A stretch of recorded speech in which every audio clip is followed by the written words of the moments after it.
Welcome in everybody to another video, the Proverbs 31 challenge. We are on number 5, Proverbs number 5. So we're just doing a Proverbs a day, breaking it down, reading the full context, of it, but also like actually going verse to verse. But also we want to be able to get revelation. So if you guys get anything from this, drop a comment down. And if you guys are just hopping on, you guys can still tune in, watch the others, and you guys can just be with us on this flow. It's a Proverbs a day. And by the end of this month, we want to be able to be a little bit more wiser. Yeah. So let's get into it. We're going to read this right away. And this is Proverbs chapter 5 that we're in. It says, "My son, pay attention to my wisdom. Lend your ear to my understanding." Wow. And we've been talking about this, like the power of wisdom, the power of having understanding, right? That you may preserve discretion and your lips may keep knowledge. Everything coming out of our lips needs to be knowledge from God. Knowledge from God, okay? It says, "For the lips of an immoral woman drip honey, oof, and her mouth is smoother than oil, but in the end she is bitter as wormwood." See, honey and smoother than oil, I mean, that sounds good, but in the end it leads into destruction. She is bitter as wormwood. It's pretty much just saying, stop listening to this ungodly counsel, okay? And then it says, "Sharp as a two-edged sword." So it might sound good. Honey, it's sweet at first, but in the end, it's not good to consume. In that moment is what pretty much what this proverb is saying, right? Verse 5, "Her feet go down to death, her steps lay hold of hell. Lest you ponder her path of life, her ways are unstable, you do not know them." The ways are unstable for this one, okay? And we just talked about the importance of wisdom, the security of wisdom, fearing the Lord, obeying the Lord, increasing this discernment, understanding, right?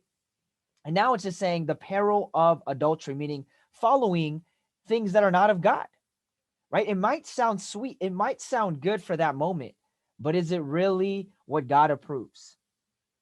Because it also says, and I like this, "But in the end, she is bitter as wormwood." Ooh. "Therefore, hear me now, my children. Do not depart from the woods of my mouth. Remove your way far from her, and do not go near the door of her house." Don't even step foot near these types of influences, right?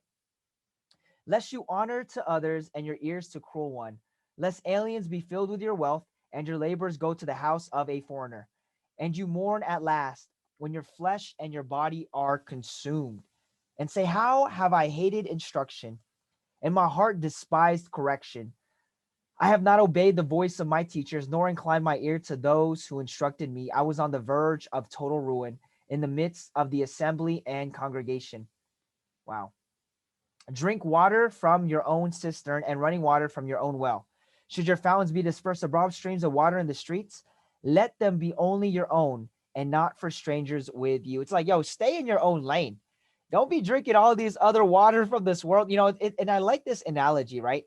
Stay in your lane. Drink water, it says, from your own cistern and running water from your own well. Should your mountains be dispersed abroad, streams of water in the streets, let them be only your own and not for strangers with you. Let your fountain be blessed and rejoice with the wife of your youth. As a loving deer and a graceful doe, let her breast satisfy you at all times and always be enraptured with her love.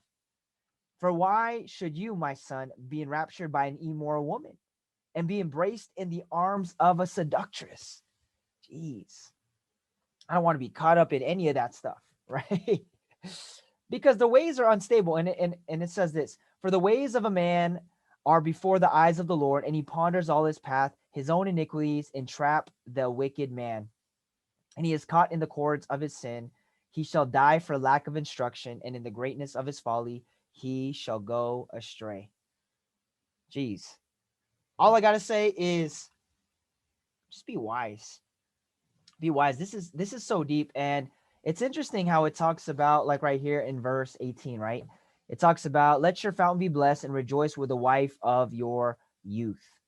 And then it talks about, "For why should you, my son, be enraptured by an immoral woman and embraced in the arm of a seductress?" Do not get strayed.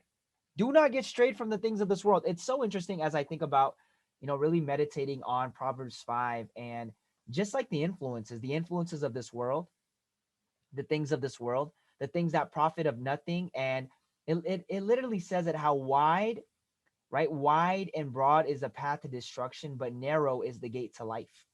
And I always think about it, not many people, even if they call themselves, right, so-called Christian, followers of Christ, not all the time they're going to always have the best advice. They might say I love you, they might pray in Jesus name, they might say all these things, know tons of verses. But whatever they're speaking, whatever advice are they giving, is it from the Spirit of God or is it from their flesh? Right? Is it their own opinion or is it really the voice of God that is speaking through them? That's why we always test and discern everything that every person says. Okay, these are the things that lead to destruction.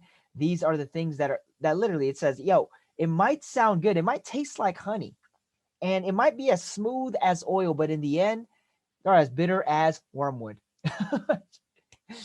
I love the book of Proverbs because it really aligns us to really walk in wisdom. And I pray that we always have more discernment, more understanding, more wisdom from God. This is the stuff that we need as believers in every moment. We got to be sensitive to the voice of God. So hope you guys learned something. What a great chapter. I'm excited to share more of this. You guys like this stuff? Got any revelation? Drop it in the comments. And I'm excited to just finish this all off. 31 days, 31 days in a month, 31-day proverb challenge coming out of this month, a little bit wiser in Jesus' name.